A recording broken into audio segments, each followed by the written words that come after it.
Hey, what's up guys? Coach Jesse Minchin with Get Handles Basketball. Today I'm going to show you how to put the ball in the hoop with a little bit of flash and open up some new opportunities using mini jelly layups. Let's jump into it.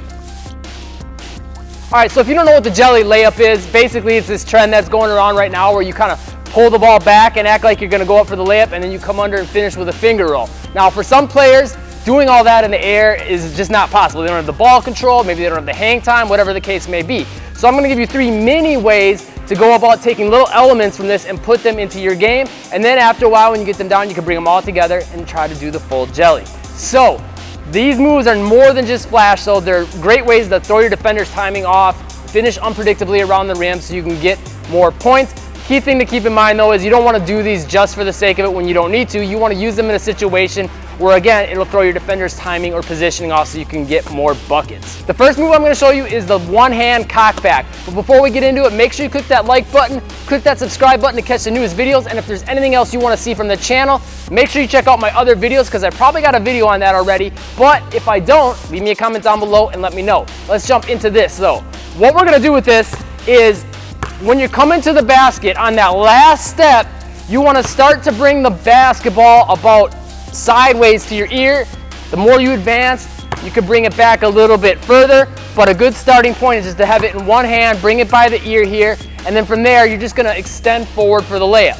So we're not doing it like the typical jelly, where you come back here and then you come under and you finish all the way with a scoop here or to the other side. We're just keeping a little more basic and taking that ball movement down a notch, right? So just 1, 2 on that last step, you should have the basketball here, back by the ear, and then finish by extending with a typical regular layup. Key tip I can give you to help you make more of these, because it might be a little bit awkward and difficult at first, is keep your eyes locked in on where you want to finish on the backboard. I typically tell my players a good spot is that corner up there, that top corner, that little box that you're seeing on the backboard. That's a great spot to try to hit the backboard. You hit that, you'll probably make your layups pretty consistently. The other thing you'll want to pay attention to though with all these is if you start missing a lot of layups right when you're trying these techniques, pay attention to how you're missing. If you're always missing long, if you notice that, now you can make that adjustment and be like, okay, every time it's coming long or too far that way, you can adjust it by making the layup a little bit softer.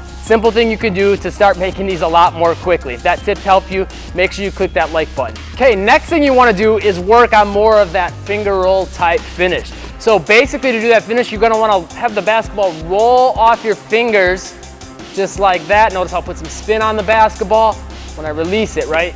Just like that. Now you can kind of play around, put different spins on the basketball and things like that. The typical jelly though is more of just a straight, direct roll just like that. Now, you could take this next level. First of all, you could just work on adding that spin on your layups to try to get that finish to go in. And as you notice, you get a nice little bounce from doing that on the rim, especially when you release it like that, if you get a nice soft release. But to take it next level, one thing you can do is start working on doing it goofy hand. So basically what that means is left hand on the right side. Typically what I would say is to try to do this attacking the basket more direct from the front. Or once you get advanced, you can start trying to do it a little bit more diagonal, like a full reverse, just like that.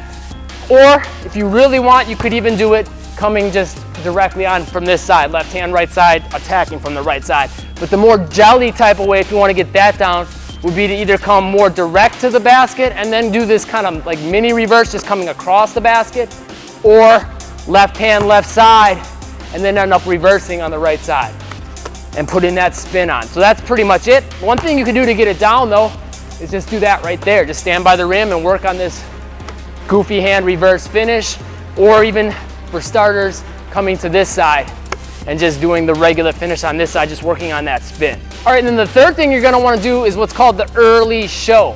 Now, to do this, you're gonna have to really work on your finishing around the rim. And if you want one of the quickest ways to improve your finishing around the rim, make sure you click the top link in the description down below. That's 3 things that keep players from scoring more around the rim.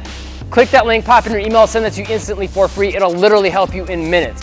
But the early show, basically with this, all we're gonna do is kind of like in the one where we brought it back with one hand, we're gonna do that, but with 2 hands. We're gonna do it even earlier though. We're gonna, as the name implies, early show. We're gonna show the basketball to throw our defender's timing off, so then you can go in for the easier layup, because a lot of times your defenders are gonna jump on that, even on your 2 steps. I don't know why it works, but it does. I get guys all the time with this on these 2 steps. I'll show the basketball before I even jump, and a lot of times guys will jump. So that's all you're gonna do basically, is show the basketball and then go for your layup. Now, to take this next level and start getting closer to the jelly, what you can do is do that early show and then bring the basketball more under for that full motion like we talked about before, right? So the first one where we had you just bring the ball back with one hand, you did more of just extending the ball forward for the layup. This one, you wanna come back here with 2 hands, scoop more under, and then come for that finger roll like we just worked on. And then if you wanna take it even more next level from there, you can do it more reverse, right? Either coming directly towards the hoop into the reverse, diagonally across the hoop, whatever the case may be. And then once you got that down, then you'll probably be pretty close to doing the full jelly, bringing the ball back and putting that little finger roll finish on. And then to add some extra flair, you probably want to bring a little leg movement in. That's one of the things that makes the jelly the jelly. But again, these are more mini jellies to help you get down something a little bit easier, quicker, and of course, these are going to help you in game situations if you're taking advantage of them in the right situations and not just doing them to show off, doing them to throw your defender's timing off and finish somewhere where they don't expect. So if you found this video helpful, make sure you click that like button, click that subscribe button, and make sure you check out the other videos on my channel. I got 2 popping up right here. Those will help you take your game next level as well. And leave me a comment, let me know if this video helped you out. And if you haven't yet, make sure you click that top link in the description down below to get the 3 things keeping you from scoring around the rim more often. Thanks for watching, stay tuned for more, and make moves today.